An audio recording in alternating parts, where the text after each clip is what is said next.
Evening greetings, one and all. Monique Tuzon here, homegrown and happy to bring you PTV News Now. Topping our stories tonight, the presidential assistance for farmers, fisherfolk, and families in need road tour resumed in eastern Visayas, where the president and his team paid a visit to the city of Calbayog in Samar first, and thereafter to latest busiest town in Palo, Leyte. The aid distribution routine began with 10 pre-selected farmers, fisherfolk, and families from Samar, Northern Samar, and Eastern Samar who received checks of 10,000 pesos each from the president. From the Department of Social Welfare and Development, over 8,900 beneficiaries received cash assistance of 10K per individual, while the Office of the House Speaker, all who showed up at the event, 5 kilos of rice each. The provincial LGUs of the 3 Samar provinces received checks of 50 million pesos, 25.9 million pesos, and 19.3 respectively. The PAFFF distribution activity was held at the Northwest Samar State University campus in Calbayog City in Northern Samar earlier today. In the afternoon, the president made his way to latest most populous and prosperous town in Palo for the back end of today's twin PAFFF aid distribution. It may be the biggest gathering of lame duck leaders, most of whom may be seen in official capacity for the last time. But next week's NATO summit in the U.S. Capitol has Ukraine's membership into the alliance, Indo-Pacific regional challenges, and the Russia war versus Ukraine on the table, among others. VOA State Department Bureau Chief Nike Ching has the report, narrated by Elizabeth Cherneff. As the Russia-Ukraine war rages on with no end in sight, the United States will host leaders of the 32-member alliance for the annual NATO summit that runs from July 9th to 11th in Washington.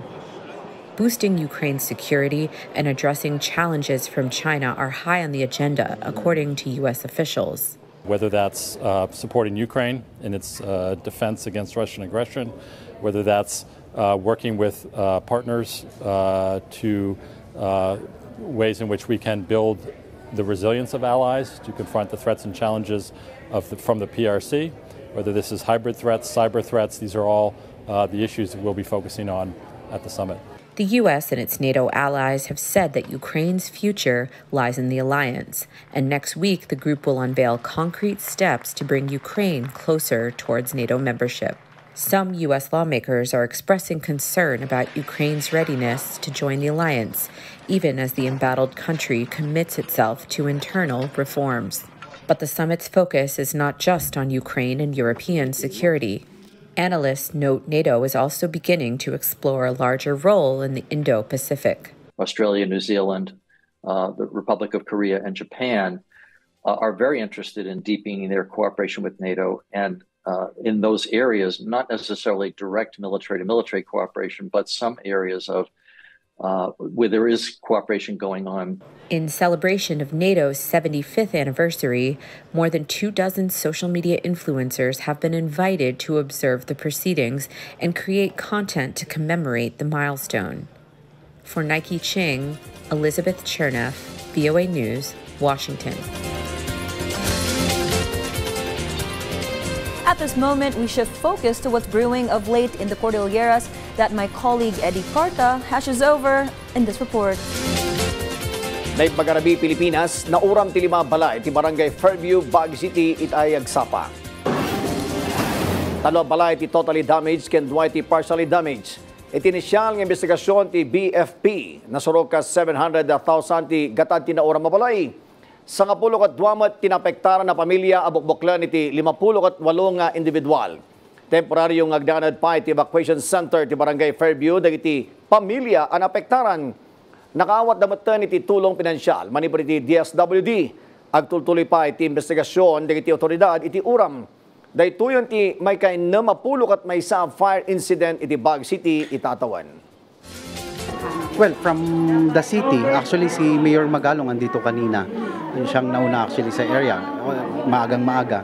And also yung mga social welfare, kompleto naman yung assistance na binibigay, financial and also the food packs for the families.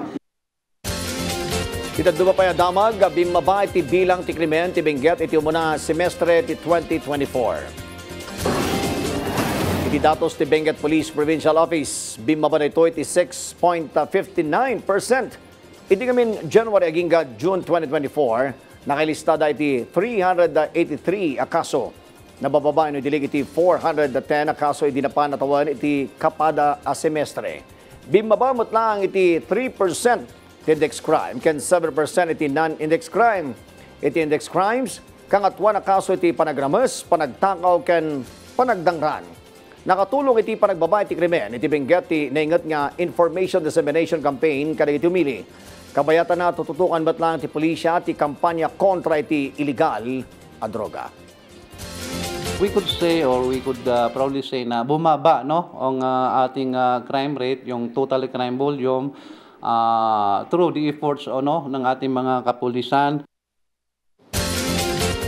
Bueno, kita damdamag manipo dito yung PTV Kodaliera siya ni Eddie Carta, Naybag, Arabi. Thank you, Eddie. So that's a wrap for tonight. Join us again tomorrow for the recap of the week just passed in the Global Roundup. Stay invested and keep your eyes on the prize as you catch the news right here. Monique Tuzon here for PTV News Now, wishing you a cooler and most restful night ahead.